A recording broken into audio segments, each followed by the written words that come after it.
വളരെ ഈസി ആയിട്ടുള്ള ഒരു ചിക്കൻ ഫ്രൈയുടെ റെസിപ്പിയാണ് ഞാനിന്ന് ചെയ്യുന്നത്. സോസ് എല്ലാം ചേർത്ത് ചെയ്യുന്ന ഈ ചിക്കൻ്റെ ഫ്രൈ എങ്ങനെ ചെയ്യാമെന്ന് നോക്കാം. ഇതുപോലുള്ള ഒരു ചെറിയ കഷ്ണം ഇഞ്ചിയാണ് ഞാൻ അതിനേക്കായിട്ട് എടുത്തിരിക്കുന്നത്. അതൊരു മിക്സിയുടെ ജാറിലേക്ക് ഇട്ട് കൊടുക്കാം. പിന്നെ ഒരു 6-7 അല്ലി വെളുത്തുള്ളിയുണ്ട്. അത്യാവശ്യം വലിപ്പമുള്ള വെളുത്തുള്ളിയാണ്, അതുകൂടി ഇട്ട് കൊടുക്കാം. പിന്നെ ഇത് 1 teaspoon Kashmiri chilli powder, 1 teaspoon നല്ല മുളക് പൊടി, പിന്നെ ഒരു 1/4 ടീസ്പൂൺ മഞ്ഞൾപ്പൊടി, ആവശ്യത്തിനുള്ള ഉപ്പ്, 1/2 ടീസ്പൂൺ കുരുമുളക് പൊടി. ഇനി ഇതിലേക്ക് സോസുകൾ ചേർത്ത് കൊടുക്കാം. 1 ടേബിൾ സ്പൂൺ ടൊമാറ്റോ സോസാണ്, പിന്നെ ഒരു 1/2 ടേബിൾ സ്പൂൺ സോയ സോസ്, ഒരു 1/2 ടേബിൾ സ്പൂൺ റെഡ് ചില്ലി സോസാണ് ഞാൻ ഉപയോഗിച്ചിരിക്കുന്നത്. നിങ്ങൾക്ക് വേണമെങ്കിൽ ഗ്രീൻ ചില്ലി സോസും ഉപയോഗിക്കാവുന്നതാണ്. നന്നായി അരച്ചെടുത്ത് കൊണ്ടുവന്നിട്ടുണ്ട്. ഇത് നമുക്കൊരു ബൗളിലേക്ക് ഇട്ട് കൊടുത്തതിന് ശേഷം ഇനി ചിക്കനിൽ നമുക്ക് മാരിനേറ്റ് ചെയ്യണം.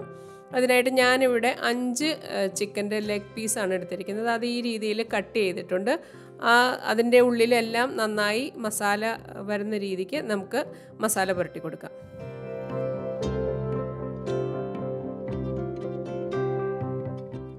ഇപ്പോൾ എല്ലാത്തിലും ഞാൻ നന്നായി മസാല പുരട്ടിയിട്ടുണ്ട്. ഇനി ഇതൊരു മിനിമം അരമണിക്കൂറെങ്കിലും നമുക്കിതൊന്ന് ഫ്രിഡ്ജിൽ മാരിനേറ്റ് ചെയ്ത് വെക്കണം. ഞാനിവിടെ ഒരു 2 മണിക്കൂറോളം വെച്ചിരുന്നു. ഇനി നമുക്ക് ഫ്രൈ ചെയ്യാനുള്ള കാര്യങ്ങൾ നോക്കാം. അതിനായിട്ട് പാൻ ചൂടാക്കി അതിലേക്ക് ഒരു 3 ടേബിൾ സ്പൂൺ എണ്ണ ഒഴിച്ചു കൊടുക്കാം. ഞാനിവിടെ സൺഫ്ലവർ ഓയിലാണ് ഉപയോഗിച്ചിരിക്കുന്നത്. അതിലേക്ക് എണ്ണ ചൂടായി കഴിയുമ്പോൾ നമുക്ക് ചിക്കൻ്റെ പീസസ് ഓരോന്നായിട്ട് ഇട്ട് കൊടുക്കാം.